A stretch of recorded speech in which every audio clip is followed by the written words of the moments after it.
अस्सलामु अलैकुम वरहमतुल्लाहि वबरकातुहू। नाज़रीन, उम्मीद करता हूं आप तमाम दोस्त खैर आफियत से होंगे। इस वीडियो को मुकम्मल देखें, दूसरों तक पहुंचाएं, लाइक और सब्सक्राइब जरूर करके जाएं, ताकि इस तरह हम तक दीनी बातें और इस तरह हमें ऐसे ऐसे अंदाज के अंदर वीडियोस मिलते रहें, ताकि तमाम उम्मत को फायदा होता है। आप किस मुंह से कहते हैं कि ये जो दहशतगर्दी इसके पीछे वर्दी है?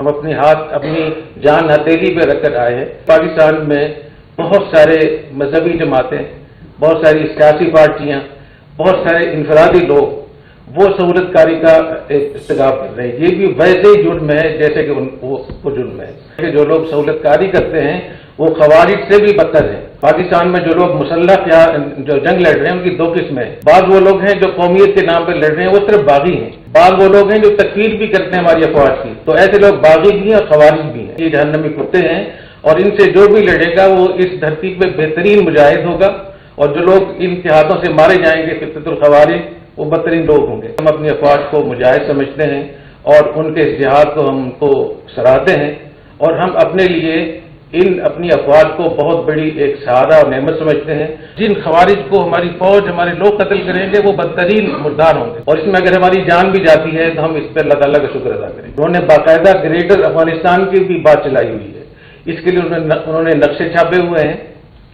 और उन नक्शों के मुताबिक आज हम गैर कानूनी तौर पर अफगानिस्तान में बैठे हुए हैं।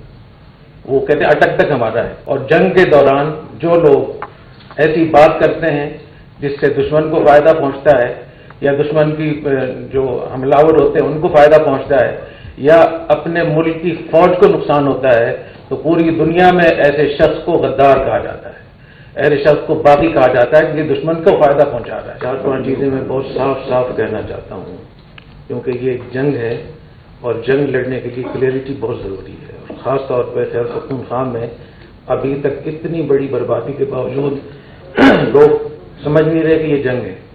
14 साल अफगानिस्तान में जंग हुई सोवियत यूनियन के खिलाफ। वो जो लड़ाई थी वो गुरीला जंग थी, उसको हम जंग समझते थे।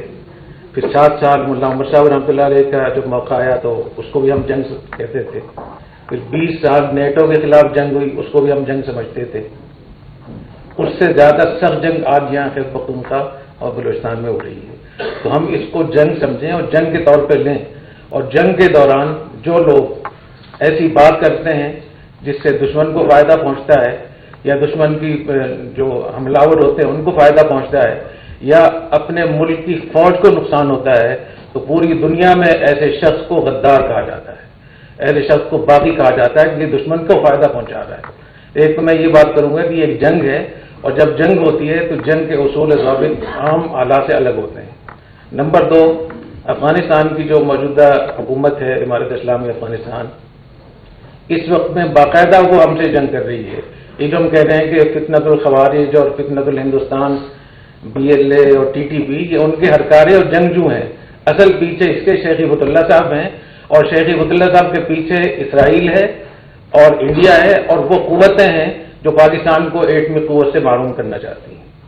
तीसरी बात ये कि अफगानिस्तान में 2 किस्म के नजरियात पाए जाते हैं। एक कौमियत परस्ती का, जिसको हमारे नबी करीम सल्लल्लाहु अलैहि वसल्लम ने बदबूदार कहा, तो उन्होंने अफगानिस्तान की जो इमारत इस्लामिया है, जो हुकूमत है, उन्होंने बाकायदा ग्रेटर अफगानिस्तान की भी बात चलाई हुई है। इसके लिए उन्होंने नक्शे छापे हुए हैं, और उन नक्शों के मुताबिक आज हम गैर कानूनी तौर पर अफगानिस्तान में बैठे हुए हैं। वो कहते हैं अटक तक हमारा है, और इसके लिए वो अपने स्कूलों में, कॉलेजों में, यूनिवर्सिटियों में, मदरसों में बाकायदा इसके लिए एक तकरीबात कर रहे हैं ग्रेटर अफगानिस्तान के हवाले से, लोया अफगानिस्तान के हवाले से, और ये सारी वीडियोस मौजूद हैं। और उनके 4-5 वज़रा जो बड़ी मेन सतह के लोग हैं वो बाकायदा कह चुके हैं कि अटक तक हमारा अफगानिस्तान है। तो लोया अफगानिस्तान हो, ग्रेटर, इसको उन्होंने बाकायदा एक मुहिम के तौर पर चलाया हुआ है, और नौजवान नस्ल के जहन में वो पाकिस्तान के खिलाफ एक जहर भर रहे हैं। तो क्या हमें समझ में नहीं आ रहा कि ये क्या कुछ हो रहा है? इसी तरीके से दूसरा ग्रुप वहां वो है जो कहता है कि खिलाफत और इमारत, वो कहते हैं कि पाकिस्तान भी हमारे माताहत है, और पाकिस्तान के 37 सूबे बनाकर उन्होंने गवर्नर मुकर्रर किए हैं, जिनमें आप शामिल नहीं हैं। नायब गवर्नर मुकर्रर किए हैं, इंतजामिया मुकर्रर की है, उनके बाकायदा तश्कीलात हैं, 37 सूबों की तश्कीलात हैं, 455 ओहदेदार है उसमें, और बाकायदा वहां से ये एक मुहिम चलाई जा रही है। इसी तरीके से जितने भी खुदकुश बम्बार यहाँ पाकिस्तान में आते हैं, मैं आपको वो बातें बता रहा हूँ जो हक़ाइक़ हैं। अफगानिस्तान के मुख्तलिफ सूबों में जितने खुदकुश बम्बार थे, शेख हिबतुल्लाह ने वो तमाम खुदकुश बम्बार पूरे अफगानिस्तान से लेकर अपने पास कंधार में रखे हुए हैं। टीटीपी को, BLA को जहाँ खुदकुश हमला करना होता है तो इनको शेख हिबतुल्लाह से मंजूरी लेनी होती है, वो वहाँ से तश्कील करते हैं। पांचवी बात यह कि पाकिस्तान में बहुत सारे मजहबी जमातें, बहुत सारी सियासी पार्टियां, बहुत सारे इनफरादी लोग वो सहूलतकारी का इस्तेगाब कर रहे हैं। ये भी वैसे ही जुर्म है जैसे कि वो जुर्म है। बल्कि हाफिज इब्न हजर रहमतुल्लाह ताला ने लिखा है कि जो लोग सहूलतकारी करते हैं वो खवारिज से भी बदतर है। पाकिस्तान में जो लोग मुसल्लह या जो जंग लड़ रहे हैं उनकी दो किस्में हैं। बाद वो लोग हैं जो कौमियत के नाम पर लड़ रहे हैं, वो सिर्फ बागी हैं। बाद वो लोग हैं जो तकफीर भी करते हैं हमारी अफवाज की। तो ऐसे लोग बागी भी हैं और खवारिज भी हैं। और खवारिज के बारे में नबी करीम सल्लल्लाहु अलैहि वसल्लम से 42 हदीसें मनकूल हैं, जिनमें 22 हदीसें बिल्कुल सही हैं कि ये जहन्नमी कुत्ते हैं और इनसे जो भी लड़ेगा वो इस धरती पे बेहतरीन मुजाहिद होगा, और जो लोग इनके हाथों से मारे जाएंगे फितनतुल खवारिज, वो बदतरीन लोग होंगे।